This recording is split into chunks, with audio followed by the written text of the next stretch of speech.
소비자들 입장에서는 이게 천재지변에 준하는 사태다 이렇게 얘기를 하고 있는 거고 네. 업체 측에서는 그래도 우리는 약관에 따라서 약정에 따라서 하겠다 이런 입장인 거잖아요. 그렇죠. 천재지변이냐 아니냐 이 부분인데요. 네. 지난 사스나 메르스 같은 경우는 천재지변이 아닌 사회적 재난 정도로 봤습니다. 이게 사회적 재난이라면 사실은 천재지변이 아니기 때문에 위약금 환불이 내리기 불가능한 상황인데 이거를 천재지변이라 볼 만한 지금 사실은 뭐 거의 마비가 된 상황이 많잖아요. 좀 행사를 진행하기에 또 항공사 이용하기에 사실 어려운 상황이기 때문에 천재지변을 본다 그러면 위약금을 사실 돌려줘야 되는 상황이, 위약금을 내지 않아야 되는 상황이 되기 때문에 업체하고 소비자하고 의견이 많이 지금 되는데 사실은 이건 재판에 가봐야 아는 상황인데 지금까지는 일단은 개별 약정에 따라서 진행이 네. 되고 있습니다. 근데 또 이게 또 민감한 부분이에요. 뭐 소비자 입장만을 네. 또 얘기할 수밖에 또 그렇죠. 없는 게 또 업체 측의 지금 타격도 이번 코로나 때문에 워낙 커서 네. 그래서 이제 소비자들은 이런 거예요. 위약금을 다 물지 않겠다는 건 아니다. 다만 이게 상황이 상황인지라 조금 이 위약금을 줄여주는 방향으로 좀 조정을 하면 안 되겠느냐. 네. 또 이런 주장도 하고 있는 거거든요. 그렇죠.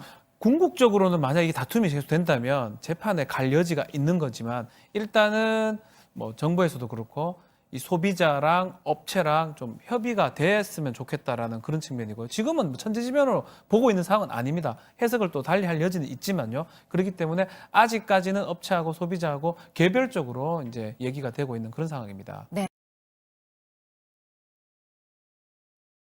이제 여행을 이제 예약을 해놨는데 네.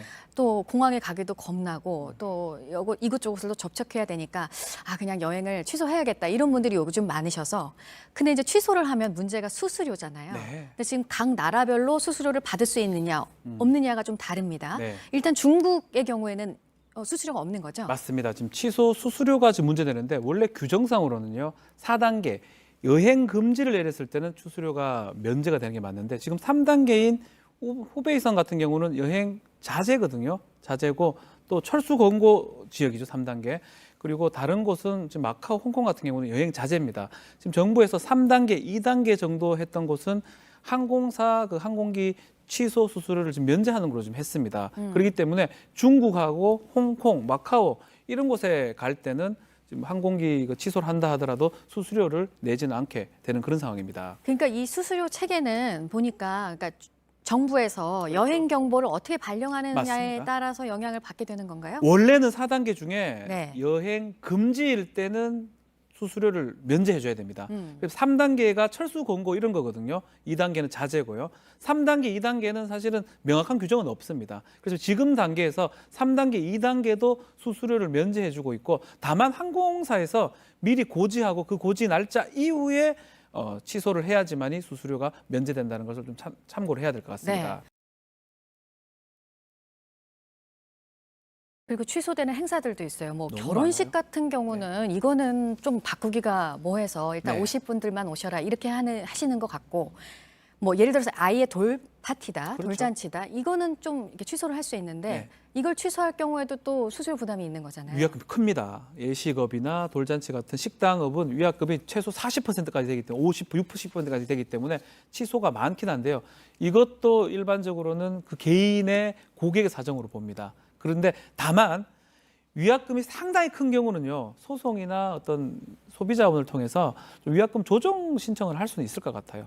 지금 상황상 그렇기 때문에 약관 같은 경우는 가급적이면 따라라는 거지 무조건 그렇게 하라는 거 아니거든요. 업체의 손해배상, 손해 금액이 어느 정도다. 이거는 이 정도는 물 필요가 없다라고 입증을 한다면 그 금액은 조금 줄어들 수 있다 이렇게 생각이 듭니다. 네.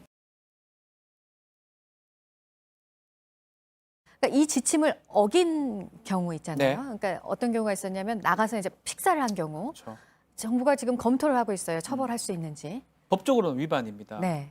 수칙을 부여한 거고 안에서 뭐 사실 개인용품 사용하는 거하고 지금 얘기했던 2m 두고 대화해라. 이거는 사실 확인하기 어렵지만 자가 격리되지 않고 밖에 나와서 식사하거나 다른 사람과 접촉했던 거는 이 법 위반이 수칙 위반이 되는 거거든요.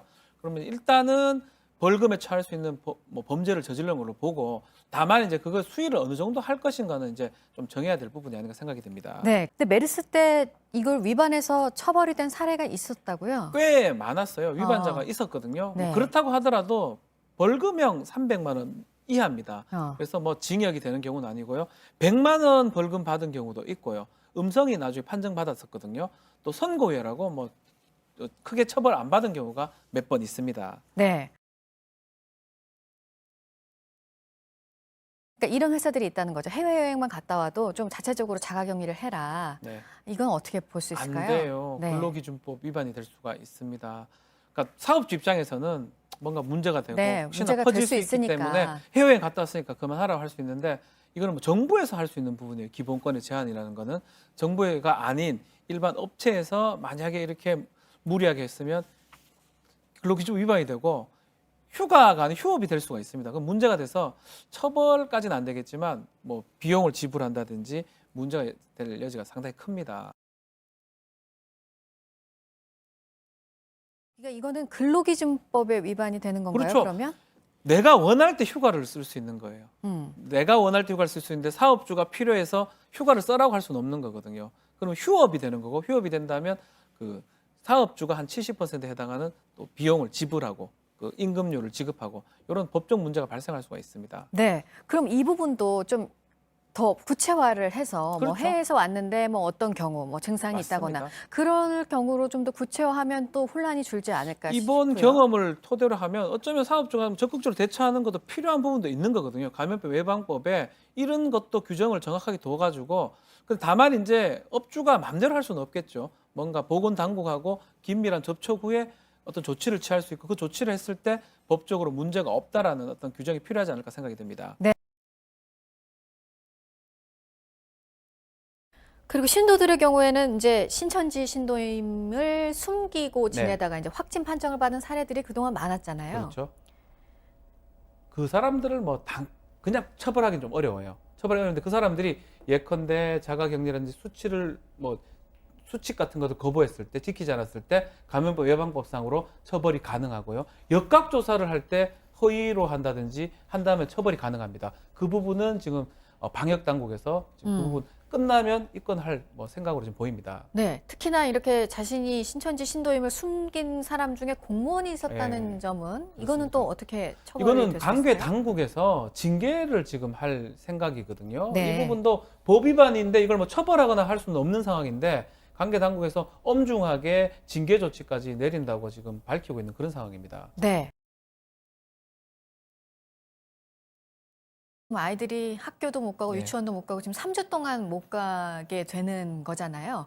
그래서 이제 그 유치원의 경우에 그 유치원 그 돈을 네. 반환 받을 것이냐. 어제 이거를 두고 좀 논란이 있었어요. 유은혜 부총리의 발언 때문에. 네. 그래서 지금 결론은 뭔 건가요? 유치원 등록금과 관련해서. 일단은 원칙적으로는 반환이 아니라고 결론이 났습니다. 그렇지만 특별활동비라든지 식비라든지 차량비 이거는 사실은 사용을 할 수 없는 거거든요. 네. 이 부분은 좀 반환이 돼야 되는데 원칙적으로 수업료나 이런 거는 국가에서 지정한 거기 때문에 반환을 할 수 없다라고 지금 결론이 났습니다. 그러니까 뭐 수업 일수에 따라서 또 그거는 조정이 되는 부분이 그렇죠. 있다. 네, 이런 입장인 거고.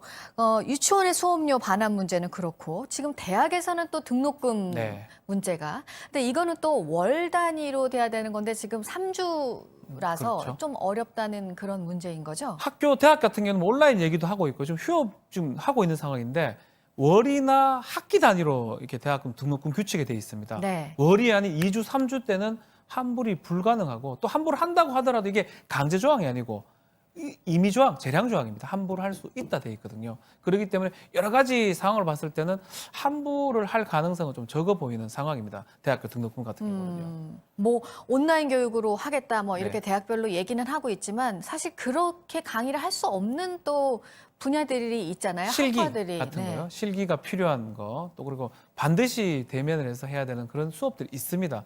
그런 수업을 온라인으로 대체할 수가 없기 때문에 어쩔 수 없이 대학생들이 손해를 볼 수밖에 없는 상황인데 그럼에도 불구하고 규칙상, 규정상 대학에서 환불을 한다면 그건 상관이 없는데 규정상으로는 좀 환불을 하기에는 좀 어려운 상황이 아닌가 이렇게 보입니다.